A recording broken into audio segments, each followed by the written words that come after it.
The following piece of dumb fuckery was made possible by a donation from a sadistic bastard named the Armored Cat. I really hope you enjoy it, motherfucker, and next time, show me your red, son.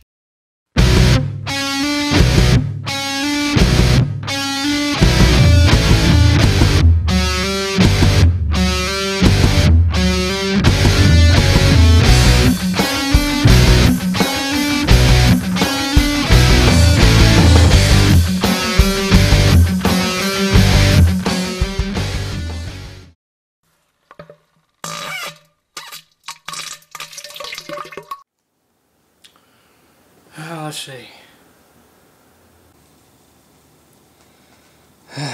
Me and my big mouth. Alright. Let's play it.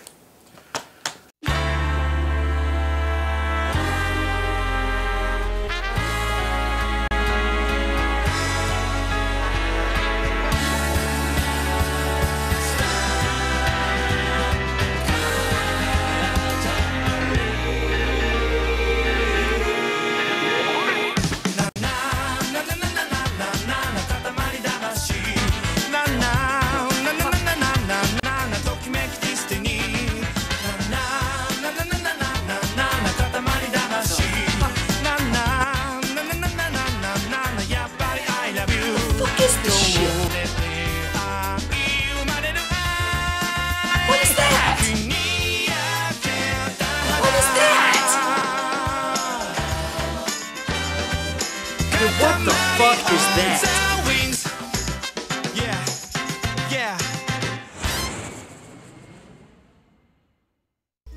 Existing is irrefutable factual evidence that the Japanese will play anything that simulates a bad drug trip gone worse. Katamari Forever places you in the shoes of the prince, a little green stick figure looking motherfucker who looks like a cross between Kermit the Frog and Finn from Adventure Time, whose father, the king of the cosmos, is down and depressed. So the prince and his friends build a giant robo-king to rule the cosmos until the king is back on his feet. The prince soon realizes, however, that though depressed, his father is still as condescending and demanding as ever, and soon finds himself tasked with filling the sky with stars for both his real father and the new robot doppelganger. And how does one build stars, you may ask? Why, by rolling a sticky ball around till it's covered up with a shit ton of shit and launching it into space, of course. I never got into the Katamari games during their heyday on PS2, nor did I try the versions released on PSP, Vita, Xbox 360, or whatever else the fuck there is, so I went into this with no preconceived notions beyond the sinking sensation that I was shortly going to want to roll myself down a hill of broken glass and into a pit of bulimic piranha.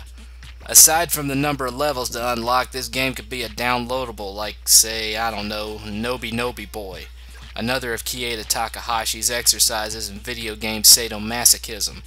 The game feels like it was built to be a brief time waster from when you have 5 or 6 minutes of downtime between things you actually want to do. You start out on a menu screen where you can choose between the king or the robo-king.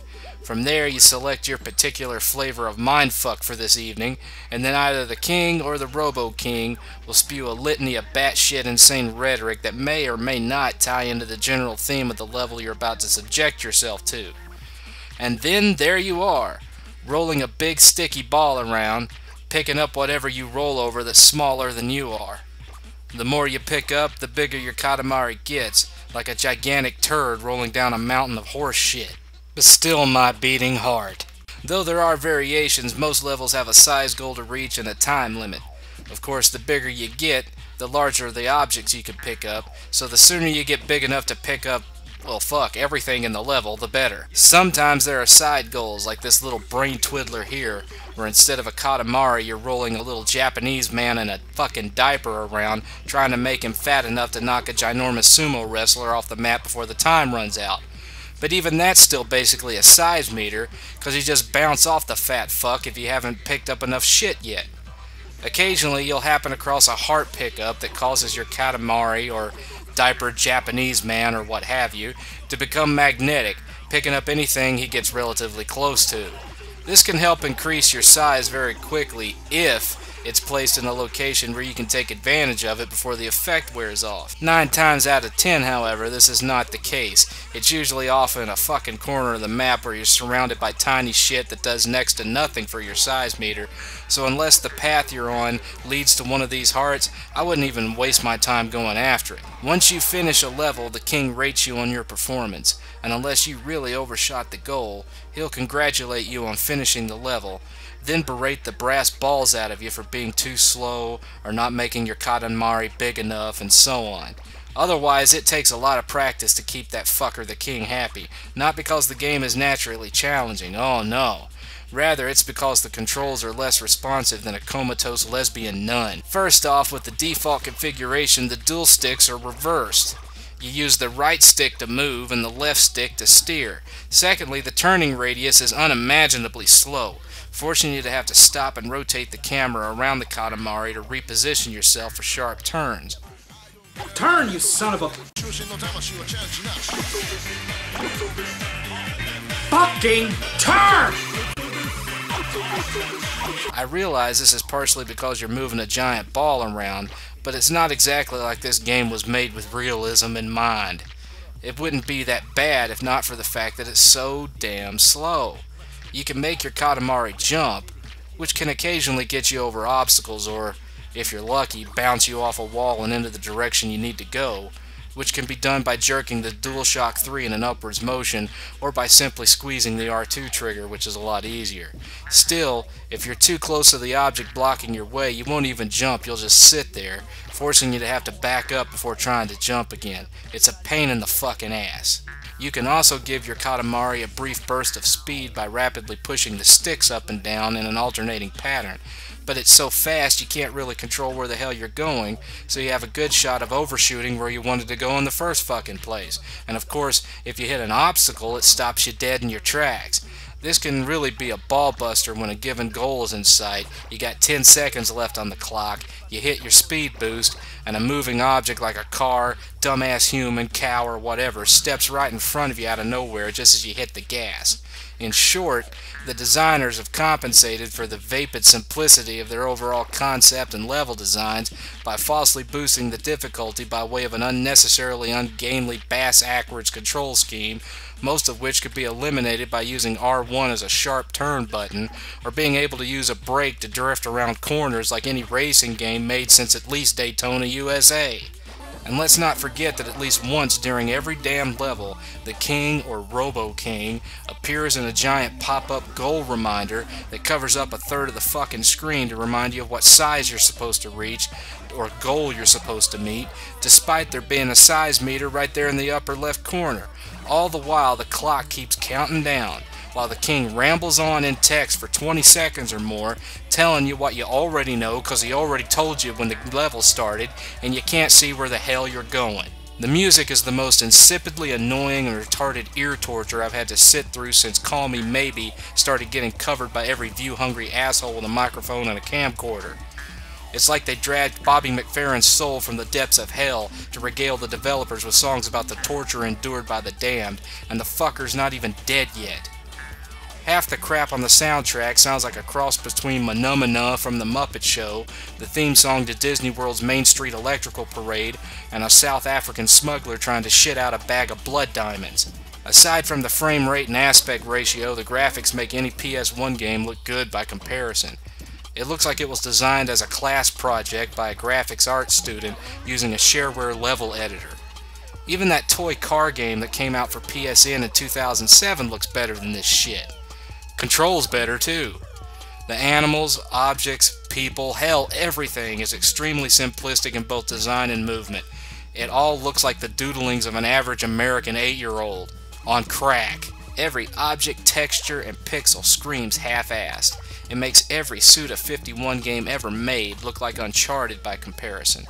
It's as though Takahashi and his team got all excited over the concept, put placeholder stick figure graphics in while working on the physics engine, then forgot to replace them with the real graphics and shipped it as is.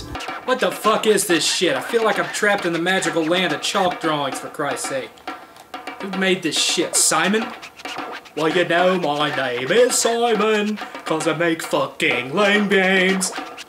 I just cannot get over this half-assed trash disguised as a game.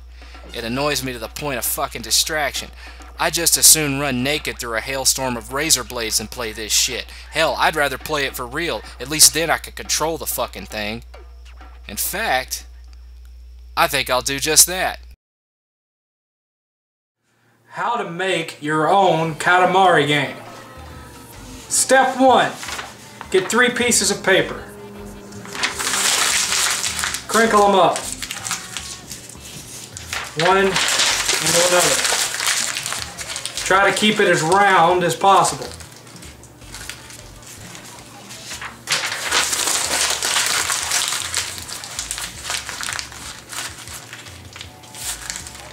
Step 2.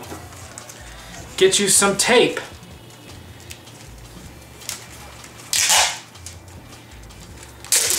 Wrap the tape around the ball you've made, sticky side up, like this, until the entire thing is covered in sticky tape. Now you have a sticky ball.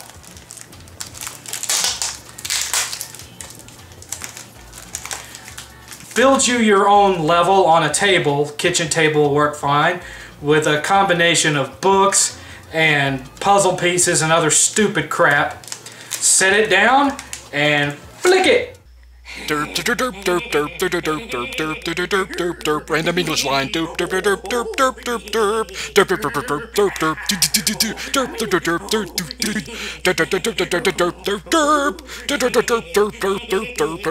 derp derp derp random English line derp derp derp derp derp derp. Kieta Takahashi stated in an interview a few years ago that he'd like to retire from game design and build children's playgrounds for a living instead.